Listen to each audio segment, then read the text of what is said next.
Bienvenidos, esto es Observatorio Cotidiano en la Cultura y hoy vamos a hablar de la importancia de la filosofía en la sociedad actual. Para ello me acompañan el doctor Carlos Pereda, bienvenido. El doctor Carlos Pereda del Instituto de Investigaciones Filosóficas, emérito de esta universidad, premio y ganador de todo lo que se pueda en materia de filosofía. Bienvenido, Carlos. La doctora Fabiola Rivera, bienvenida, especialista en temas de laicidad y no solo, también ahora lo abordaremos. Y el doctor Pedro Stepanenko, gracias Pedro por estar aquí, el director de este Instituto de Investigaciones Filosóficas de la UNAM. ¿Por qué no empezamos por el nombre del programa? ¿Cuál es la importancia de la filosofía en una sociedad que como la de hoy se cae a pedazos en cuestiones justamente filosóficos, en ética, en argumentación, en lógica? Carlos. Bueno, hay ciertos temas que la filosofía siempre desde su comienzo ha introducido en la sociedad y que son fundamentales y que en este momento nos damos cuenta de la importancia de esos temas. Por ejemplo, un tema es el tema de la igualdad. Y en este momento la igualdad entre hombres y mujeres se ha vuelto un tema básico.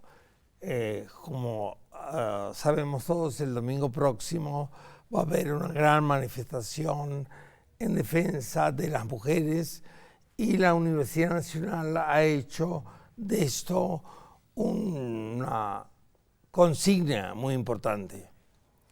Otro tema que rápidamente, para ir de un lado al otro, me interesaría introducir es la importancia que siempre ha tenido la filosofía en la pluralidad de los puntos de vista.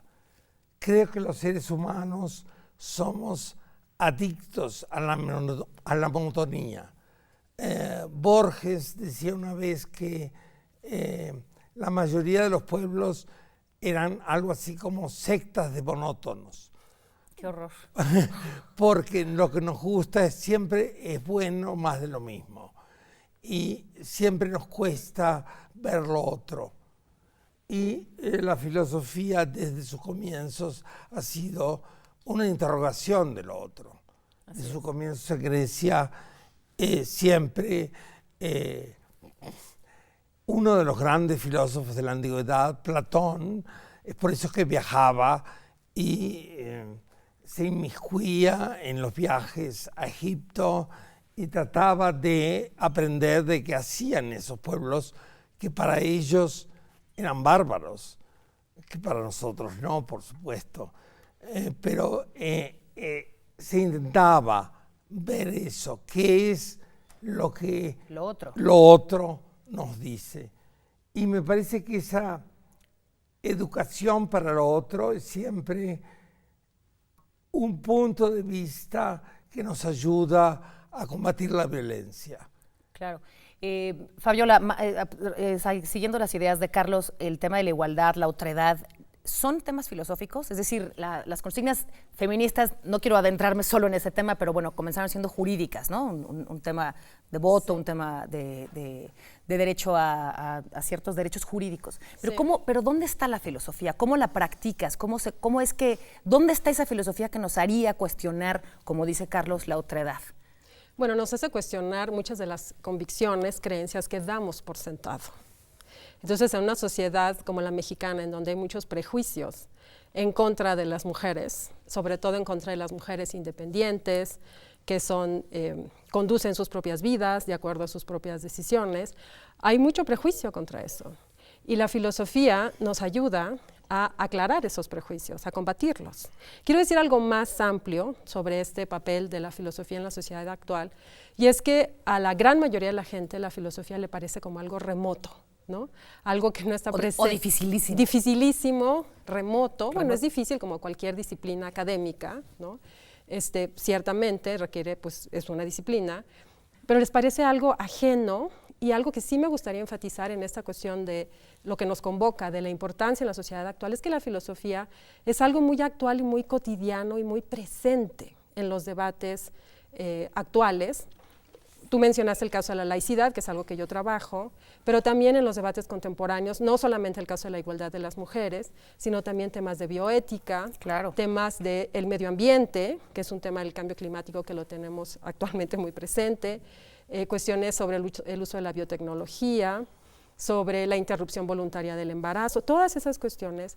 Ahí la filosofía lo que hace, y está muy presente, aunque la gente no se dé cuenta, lo que hace es aportarnos claridad conceptual sobre esas cuestiones. Esto es, nos ayuda a identificar cuáles son las preguntas que tenemos que estar discutiendo, a plantearlas correctamente y a debatir los distintos puntos de vista con claridad en los conceptos que estamos utilizando, como el concepto de Estado laico, el concepto de persona, el concepto de ética frente al cambio climático, por ejemplo. El concepto de vida. El concepto de vida, ¿no? O de muerte. También hay una larga tradición de reflexión filosófica sobre el tema de la muerte y la preparación de la persona frente a... Pero eso es otra cuestión, ¿no? Ahora, algo que quiero aclarar son dos cosas en primer lugar, que la filosofía no es que aporte un solo punto de vista, como decía Carlos, ¿no? Los filósofos están en desacuerdo entre sí. Hay mucha diversidad de opiniones, ¿no? Pero el punto filosófico es expresar estas opiniones de manera argumentada, razonada, clara, con las herramientas analíticas que ofrece la filosofía. Esa es una cuestión. Entonces, no es que haya la postura filosófica frente al aborto o la definición filosófica de persona, no. Pero Muchas y diversas. Hay diversas, pero la filosofía lo que hace es ayudarnos, o más bien permitirnos, a organizar todos esos conceptos y preguntas. Y la otra cosa que quiero decir es que la filosofía no trabaja sola, trabaja muy de cerca y muy en relación con el resto de las disciplinas de que nos ocupamos en la universidad, y no nada más en la universidad, con las ciencias, no nada más las ciencias naturales o las ciencias exactas, las ciencias sociales, con las humanidades, siempre va muy de la mano, no va sola, eso es importante también. De acuerdo. Pedro, tú que diriges un instituto de al menos 40 filósofos y que vienes de una facultad que, por cierto, hoy está tomada después de 4 meses, extrañamos a nuestros alumnos, ¿correcto?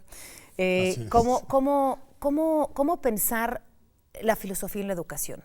¿Qué lugar? Decías hace unos momentos que la filosofía establece en el artículo de derecho, que es el artículo 3º de la Constitución, que es un derecho la filosofía. Hace relativamente poco se aceptó introducir a la filosofía como algo que se debe enseñar a nivel constitucional, ¿no? Por eso está en el artículo 3º. Efectivamente, ¿qué debe aportar la filosofía a nivel de educación? Pues lo que han insistido Carlos y Fabiola, saber argumentar, saber justificar con buenas razones nuestras opiniones, poner en cuestión las opiniones que tenemos sobre algo. Estamos acostumbrados a ver discusiones muy poco razonadas en la opinión pública. Los periódicos o en el radio son posiciones encontradas y hacen falta buenas razones para apoyar las opiniones. Normalmente se apela a desacreditar al otro, ¿no? Claro. En lugar de escuchar sus razones. Entonces, esa es la principal función que debería de ocupar la filosofía en la educación. Enseñar a los alumnos a escuchar buenas razones, a detectar falsos argumentos. Hay falacias. ¿Cómo se detectan los falsos argumentos? Bueno, hay una que es muy común, que se encuentra permanentemente en periódicos y en radio, que es la falacia ad hominem, que es desacreditar una opinión o un argumento hablando mal de la persona que sostiene ese argumento. Y eso es una falacia. Y no de su argumento. Exacto, es decir, no se escuchan las razones, no se analiza el argumento, sino se va a la persona. Ah, no, esa persona no puede tener razón porque tiene un pasado infame. Pero gente con pasado infame puede tener buenas razones a favor de una opinión. Y eso hay que entenderlo. Entonces, eso es lo que tenemos que enseñar principalmente, a detectar buenas razones, buenos argumentos a favor de opiniones. Y también hay otro aspecto muy importante de la filosofía, que es la radicalidad de sus preguntas, ¿no? Es decir, si un sociólogo se pregunta por las condiciones óptimas para que un Estado funcione bien, el filósofo se pregunta ¿por qué debe existir el Estado? ¿Por qué no? ¿Por qué existe el Estado? ¿Cuál es la justificación última del Estado? ¿No? Entonces, ese tipo de preguntas radicales son las que aporta mucho la filosofía. Y algo que me gusta mucho decir, porque a mí me gusta el escepticismo, es que una de las principales funciones de la filosofía es cuestionar nuestras propias creencias, ¿no? Aprender a dudar de nuestras propias creencias y de esa manera abrirse a la opinión y a las razones de los otros. Eso es algo muy importante. Y muchas veces, en el mejor de los casos, liberarnos de las creencias, porque las creencias con frecuencia son obstáculos para llevar una mejor vida. Y sí, Carlos. Yo diría que es importante no solo algo así como tener una teoría del buen argumentar, sino sobre todo crear hábitos de buen argumentar, y no solo hábitos de buen argumentar, sino hábitos de educar nuestras emociones, porque creo que son muy importantes las emociones y nos dicen siempre algo. Si yo tengo rabia, por ejemplo, para volver a esto del 8M. ¿Del 8 de marzo? Del 8 de marzo o por ejemplo, frente a la violencia, que todos tenemos rabia y al mismo tiempo desconsuelo y al mismo tiempo tristeza. Es decir, ¿qué es lo que está pasando? Desesperanza, decepción. Desesperanza. Creo que es muy importante recoger esas emociones como alimento de nuestros argumentos y tratar de que eso se vuelva hábito en nosotros. En ese sentido, para volver a algo que decían Fabiola y Pedro, yo diría que la filosofía puede ser algo así como una fuerza debilitadora de nuestras convicciones, en el sentido de que cuando alguien dice esto es así, siempre yo puedo decirle, hacer como lo que los filósofos han llamado censo semántico, perdón el tecnicismo, y decir, según tú esto es así, pero según otras personas esto no es así. Y por eso me parece tan importante esa forma de educarnos a aprender a justamente debilitar siempre tanto nuestras emociones como nuestras convicciones. Buenísimo. ¿Quieres participar en esto? Si quieres, nos damos un corte y volvemos para continuar. Justamente me parece que hay que subrayar los hábitos argumentativos y la educación emocional. ¿Cuál es la relación de la filosofía con educar emociones, como bien lo dices, Carlos? Así que no se vaya, estamos aquí en TV UNAM hablando de la importancia de la filosofía en la sociedad actual. Volvemos.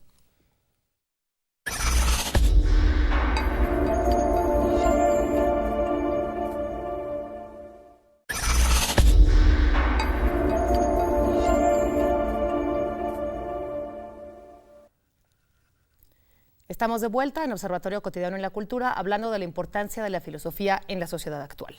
Nos quedamos un poco en esto que Carlos nos decía, que luego volveremos en educar emociones, en los hábitos argumentativos. Y Fabiola, tú querías hablar un poco sobre este cuestionamiento, esta invitación que nos hace la filosofía, más que una invitación, casi una práctica que nos hace la filosofía para cuestionar nuestras convicciones. Sí, nos exige cuestionar nuestras convicciones y ahí es muy importante la enseñanza de la filosofía desde la infancia y en la juventud, de no tomar por obvio aquellas cosas de las que estamos convencidos. Es una función muy importante de la filosofía. Sin embargo, tampoco quiero que se queden con la impresión de que la filosofía tiene una función solamente escéptica, de hacernos dudar, ¿no? También la filosofía nos ayuda o nos da los elementos, las herramientas para articular aquellas ideas que consideramos se pueden defender y cómo defenderlas. En el caso de la igualdad, por ejemplo, no es nada más una cuestión de cuestionar las creencias de aquellos que están en contra de la igualdad, sino también tener las herramientas para defenderla como un valor fundamental en la sociedad y cómo hacerlo. Entonces la filosofía también tiene esa función muy afirmativa, o sea, no nada más escéptica. Y aquí quiero dar un ejemplo. Nos da dudas y nos da certezas. No exactamente certezas, pero sí cómo fundamentar nuestros argumentos. Y aquí, en el ámbito de la sociedad en general y de la política, eso es importante, porque mucha gente se queda con la impresión de que las posturas políticas son una mera cuestión de opinión, como si uno no pudiera dar fundamentos o justificaciones a favor de ciertas posturas. Y eso es algo que la filosofía permite hacer. En el caso de la laicidad, por poner un ejemplo de la política actual, hay un debate muy importante en México sobre cómo concebir la laicidad, cómo entenderla. Sobre todo porque en México estamos en una transición donde la laicidad se articuló, como todos sabemos, en el contexto de una hegemonía, digamos, de una religión en particular, en una transición hacia una sociedad mucho más plural, de muchos ámbitos, en muchos sentidos. Entonces la pregunta es cómo entender la laicidad en ese contexto. Y ahí sí, la filosofía es muy útil, como decía yo, y muy presente y cotidiana, porque nos ayuda a ver que no es una mera cuestión de opinión, no es una mera cuestión de postura, yo pienso esto, no, yo pienso el otro, sino que es posible dar argumentos, razones a favor de ciertas posturas. En el caso de la laicidad, por ejemplo, se habla mucho de neutralidad. Y ahí la filosofía aporta la claridad conceptual de cómo entender la neutralidad y cómo distinguirlas de otras maneras posibles también, pero tal vez no tan defendibles. De acuerdo. Y Pedro, ¿cómo nos enteramos? ¿Cómo los abogados, los odontólogos, los nanotecnólogos, los científicos nucleares, cómo le entran a la filosofía? Porque yo creo que, como Fabiola dijo, tenemos la sensación, los ciudadanos de a pie, de que ustedes son una cosa muy rara y que en ese instituto ocurren cosas muy extrañas o muy difíciles o remotas en tiempo y en accesibilidad.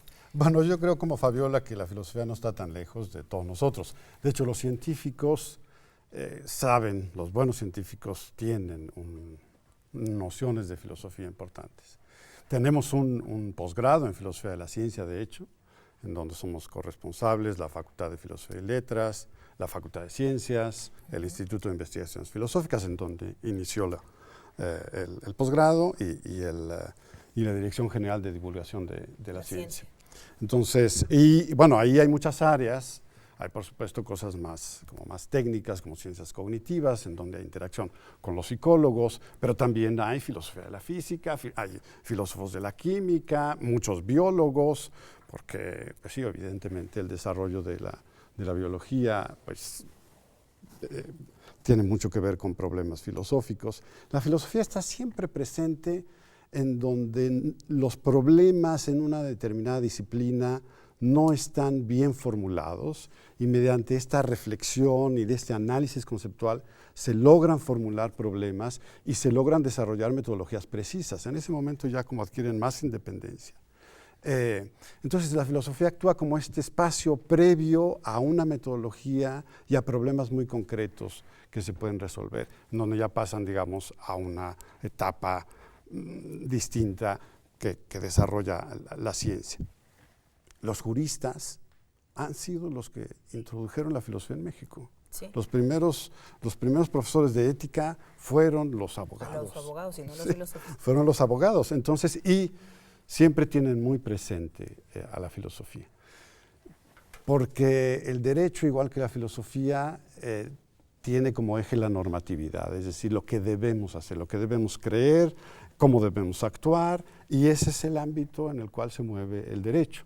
Tenemos ahora un diplomado de argumentación en el Instituto de Investigaciones Filosóficas. La mayoría de nuestros clientes son abogados. ¿Ah, sí? Sí. Quieren argumentar con posturas filosóficas adecuadas. Tienen que argumentar de manera correcta porque... Pero podrían estar cualquier otro, o sea, podrían estar científicos y podrían estar científicos sociales, desde luego, ¿no? Los científicos tienen muchísimo que aportar a las discusiones filosóficas, ¿no? Ahora está de cambio de adscripción temporal un profesor de la Facultad de Química y él tiene toda una discusión porque muchos piensan que la química es un desarrollo de la física, ¿no? Son como reduccionistas, ¿no? Se puede explicar la química con la terminología de los físicos. Y él dice, no es cierto, o sea, la química tiene más que ver con la ingeniería, con la construcción de cosas, ¿no? Y no con explicaciones teóricas en donde sí, ahí aportan sobre todo los físicos, ¿no? Entonces, ese es un hueco donde está la filosofía. Y en el arte, Carlos. Sí, a mí me gustaría volver más que ir directamente al arte, a dar una especie de rodeo y retomar algo muy importante que dijo Fabiola. Fabiola habló de que no solamente damos opiniones, sino que lo importante era algo así como respaldar nuestras creencias. Y en ese sentido, yo sugeriría que en la televisión mexicana se sustituyeran todos los programas que se llaman "Es la hora de opinar" o algo así, por "Es la hora de buen argumentar". No de opinar, porque De justificar correctamente. de justificar correctamente nuestras creencias y no simplemente de opinar. La lucha contra las opiniones es una lucha vieja de la filosofía y, de nuevo, voy a decir un tecnicismo, perdón. No, adelante. Sócrates y Platón, uno de los enemigos era lo que yo llamaba la doxa, que es la opinión. Porque justamente opiniones a uno se le pueden ocurrir 400 al mismo tiempo. El problema es justificarlas, respaldarlas. Y en ese sentido, y aquí vuelvo al arte, por ejemplo, en la película 12 hombres en pugna, es interesante cómo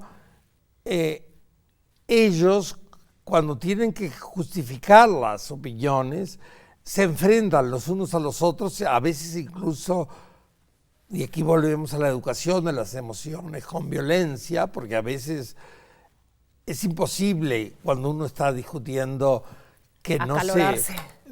y que Claro. uno no se caliente y no grite. Pero eso también es importante, repito, para alimentar nuestras creencias y nuestras observaciones. Y creo que el cine, más que en los programas en la hora de opinar, nos muestran excelentes argumentaciones. Estoy pensando en una película que alguien diría, pero esta película no tiene nada de argumentar, como es la película de Los Profesionales, una vieja película con Burt Lancaster y Claudia Cardinale, nada menos. En esa película justamente ellos creen que están actuando bien y al final se dan cuenta que es un desastre lo que han hecho, que es una manera de decir: los profesionales siempre creen que están actuando bien porque siguen sus reglas y a veces es un desastre. Y una novela reciente, Desierto Sonoro, de Valeria Luiselli, Uy, sí. es una novela donde justamente hay muchísimos argumentos en tres direcciones. Por un lado, sobre la inmigración y los niños emigrantes. Por otro lado, sobre el final de los indígenas norteamericanos. Y en tercer lugar, cómo se va empoderando una mujer y cómo va hartándose de su marido a lo largo de un viaje. Y me parece que esas tres temas, en una prosa muy reflexiva, se van juntando y uno se da cuenta como, por un lado, los emigrantes que buscan algo mejor, la mujer que también busca algo mejor y por eso se quiere, ante todo, separar del marido, y en tercer lugar, esos indígenas que también buscaban algo mejor y que fueron acribillados. Me parece que la novela, que muchas veces justamente nos educamos con las novelas. Es un hecho. Estamos a punto de concluir, pero me gustaría que invitaran al auditorio, a nuestra audiencia, a reconocer 2 o 3 vías de acceso a la filosofía para comunes. Un autor, un libro, una puerta de entrada. Bueno, yo creo que hay muchos libros. Yo recomendaría el último de Carlos Pereda, Las patologías del juicio, en donde muestra... Las patologías del juicio. Sí, las patologías del juicio, en donde señala cómo con frecuencia nos gusta repetir las mismas opiniones, simplificar los problemas en lugar de entender la complejidad de una obra de arte, ¿no?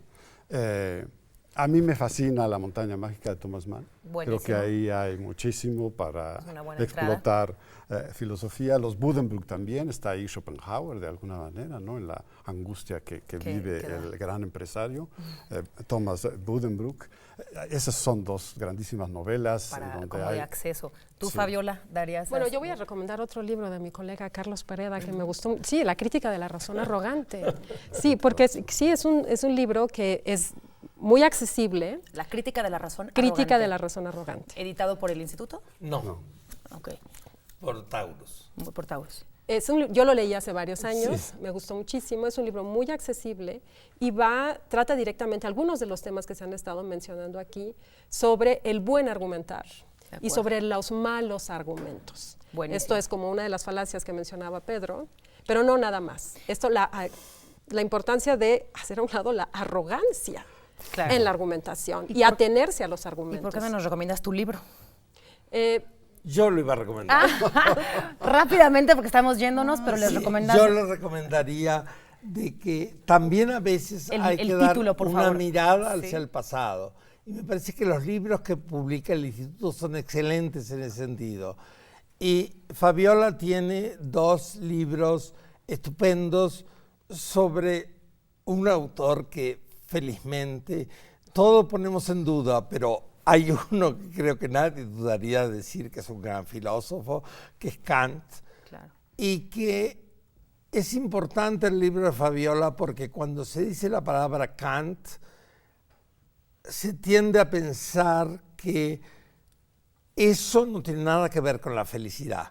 Y la filosofía no tiene nada que ver con la felicidad. Y así se llama tu libro, ¿no? Y en el libro de Fabiola justamente hay como un pasadillo secreto, o no tan secreto, entre Kant y la felicidad. Sí, es felicidad, virtud y religión. Así es, del instituto. Pues estamos ya despidiéndonos. Me gustaría que nos regalen una palabra para cerrar y agradecerles a ustedes y al auditorio de habernos escuchado. Pedro. Libertad. Tolerancia. Hospitalidad. Hospitalidad, me encanta. Y yo me quedo con una que aprendí de su secretario académico, a quien saludamos, que es filosofía urgente. Eso es como concluimos hoy, filosofía urgente. Lo veo en la siguiente emisión de este programa. Gracias.